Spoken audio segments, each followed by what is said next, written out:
গর্ভাবস্থায় বাচ্চার নড়াচড়া এটা কিন্তু ওর সুস্থতার একটা বিরাট বড় সংকেত। আর এই সংকেতটা বোঝা আর খেয়াল রাখা কিন্তু খুবই সোজা। চলুন না আজকে এই ব্যাপারটাই আমরা একদম সহজ করে বুঝে নিই।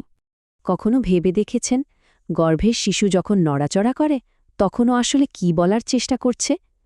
এটা কিন্তু একরকমভাবে মা আর সন্তানের মধ্যে প্রথম কথা বলা, ওদের যোগাযোগের প্রথম ভাষা। আর এই ভাষাটা যদি একবার শিখে নেওয়া যায় তাহলে কিন্তু বাচ্চার ভালো মন্দ খেয়াল রাখাটা অনেক সহজ হয়ে যায়। এটা একজন হবু মাকে যেমন আত্মবিশ্বাসী করে তোলে, তেমনি বাচ্চার সাথে তার বন্ধনটাও আরও গভীর করে তোলে। গর্ভাবস্থার শুরুর দিকে মানে ধরুন ১৬ থেকে ২৫ সপ্তাহের মধ্যে মায়েরা প্রথমবার বাচ্চার নড়াচড়া বুঝতে পারেন। এই অনুভূতিটা এতটাই হালকা যে অনেকেই বলেন যেন পেটের মধ্যে প্রজাপতি ডানা ঝাপটাচ্ছে। কিন্তু ২৮ সপ্তাহ পেরোলেই খেলাটা পুরো বদলে যায়। তখন নড়াচড়াগুলো অনেক বেশি জোরালো আর স্পষ্ট হয়ে ওঠে। আর একটা জিনিস খেয়াল করে দেখবেন, সাধারণত খাওয়ার পরে বা রাতের দিকে কিন্তু ওদের অ্যাক্টিভিটি লেভেলটা বেড়ে যায়। তো এই যে আমরা কিক কাউন্ট বলছি, জিনিসটা আসলে কি? খুব সহজ ভাষায় বললে এটা হলো ঘরে বসে বাচ্চার সুস্থতা মাপার একটা সাধারণ পদ্ধতি। এর আসল উদ্দেশ্য হলো আপনার বাচ্চার নড়াচড়ার যে একটা নিজস্ব প্যাটার্ন বা ধরন আছে সেটাকে ভালো করে চিনে রাখা। আর ভাববেন না যে এটা কোনো সাধারণ ঘরোয়া টোটকা। এটা কিন্তু American college of obstetricians and gynaecologist মানে ACOG এর মতো বড় বড় প্রতিষ্ঠান থেকেও রেকমেন্ড করা একটা সায়েন্টিফিক উপায়। মানে এর পেছনে শক্ত ডাক্তারি ভিত্তি আছে। সাধারণত ডাক্তাররা গর্ভাবস্থার ২৮ সপ্তাহ থেকে প্রতিদিন কিক কাউন্ট করতে বলেন। তবে প্রেগন্যান্সিটা যদি হাই রিস্ক ক্যাটেগরির হয় তাহলে হয়তো ডাক্তার আপনাকে আরও আগে থেকেও এটা শুরু করতে বলতে পারেন। শেষ কথা কিন্তু ডাক্তারের পরামর্শই। আচ্ছা, তাহলে এবার আসা যাক আসল পদ্ধতিতে। কিভাবে করবেন এই কিক কাউন্ট? প্রথমে দিনের এমন একটা সময় বেছে নিন যখন আপনার মনে হয় যে পেটের ভেতরের জোন সবচেয়ে বেশি অ্যাক্টিভ থাকে। এরপর আরাম করে বাম দিকে কাত হয়ে শুয়ে পড়ুন। এতে কি হয় জানেন? জরায়ুতে রক্ত চলাচলটা বাড়ে আর বাচ্চাও একটু বেশি নড়াচড়া করতে পারে। এবার একটা ঘড়ি বা টাইমার অন করে পেটে হাত রাখুন আর এক এক করে নড়াচড়া গুনতে শুরু করুন। যেই 10টা মুভমেন্ট হয়ে যাবে তখন দেখে নিন কতক্ষণ সময় লাগলো। ব্যাস, এটুকুই। খুবই সহজ, তাই না? এখানে কিন্তু একটা খুব জরুরি বিষয় আছে, কোন নড়াচড়াটা গুনবেন আর কোনটা গুনবেন না। দেখুন, বাচ্চার সব ইচ্ছাকৃত মুভমেন্ট যেমন লাথি মারা, ধাক্কা দেয়া বা পাশ ফেরা এ সব কিছুই কাউন্ট হবে। কিন্তু হেঁচকি বা হিকআপস গুনলে চলবে না, কারণ ওটা বাচ্চার ইচ্ছাকৃত নড়াচড়া নয়, ওটা একটা রিফ্লেক্স অ্যাকশন। ব্যাপারটা একটা উদাহরণ দিয়ে বোঝালে খুব সহজ হয়ে যাবে।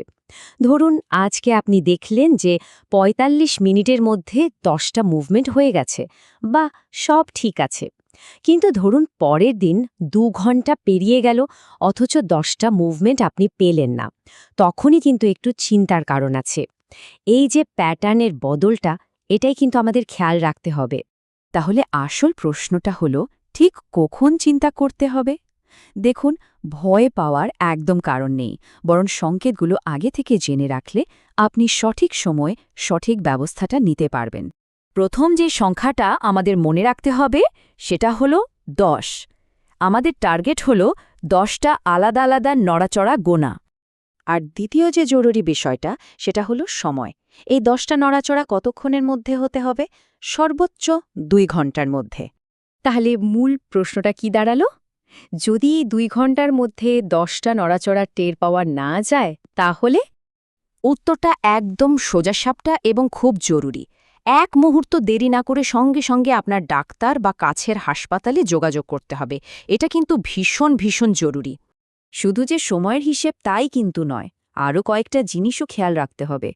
যেমন ধরুন বাচ্চার নড়াচড়ার যে স্বাভাবিক একটা ধরন ছিল সেটা হঠাৎ করে অনেকটাই কমে গেল, অথবা নড়াচড়াগুলো আগের চেয়ে অনেক দুর্বল মনে হচ্ছে। এগুলোও কিন্তু এক একটা ওয়ার্নিং সাইন। যদি কখনো এরকম দুশ্চিন্তা হয় তাহলে কি করবেন? প্রথমেই একটু ঠান্ডা জল বা হালকা মিষ্টি কোনো খাবার খেয়ে দেখতে পারেন। অনেক সময় ব্লাড সুগার বাড়লে বাচ্চারা অ্যাক্টিভ হয়ে ওঠে। এরপর একটা শান্ত জায়গায় আরাম করে বাম দিকে কাত হয়ে শুয়ে 1-2 ঘন্টা মন দিয়ে নড়াচড়াটা বোঝার চেষ্টা করুন। এরপরেও যদি দেখেন কোনো উন্নতি হচ্ছে না, তাহলে কিন্তু আর এক মুহূর্ত দেরি করা ঠিক হবে না। চলুন এবার তাহলে আমরা একদম শেষ এবং সবচেয়ে গুরুত্বপূর্ণ বার্তাটা জেনে নিই। এই কিক কাউন্টকে আসলে আমাদের কিভাবে দেখা উচিত? সবচেয়ে বড় কথা হলো প্রত্যেকটা প্রেগন্যান্সি আর প্রত্যেকটা বাচ্চা কিন্তু আলাদা, তাই নিজের ডাক্তারের পরামর্শ মেনে চলাটাই সবচেয়ে বুদ্ধিমানের কাজ। আর সব সময় মনে রাখতে হবে, কিক কাউন্টিং কিন্তু একটা অসাধারণ হেল্পফুল টুল, কিন্তু এটা কখনোই রেগুলার ডাক্তার দেখানোর বিকল্প হতে পারে না। আসলে কি বলুন তো, এই কিক কাউন্টিংয়ের মাধ্যমে বাচ্চার স্বাস্থ্যের উপর নজর রাখাটা ওর সাথে আপনার যোগাযোগটাকেই আরও মজবুত করে। এটা একজন হবুমাকে আশ্বাস দেয়, ভরসা দেয়। তাহলে এই সুন্দর সফরে আপনার সন্তানের নিজস্ব ভাষাটা বোঝার জন্য আপনি তৈরি তো?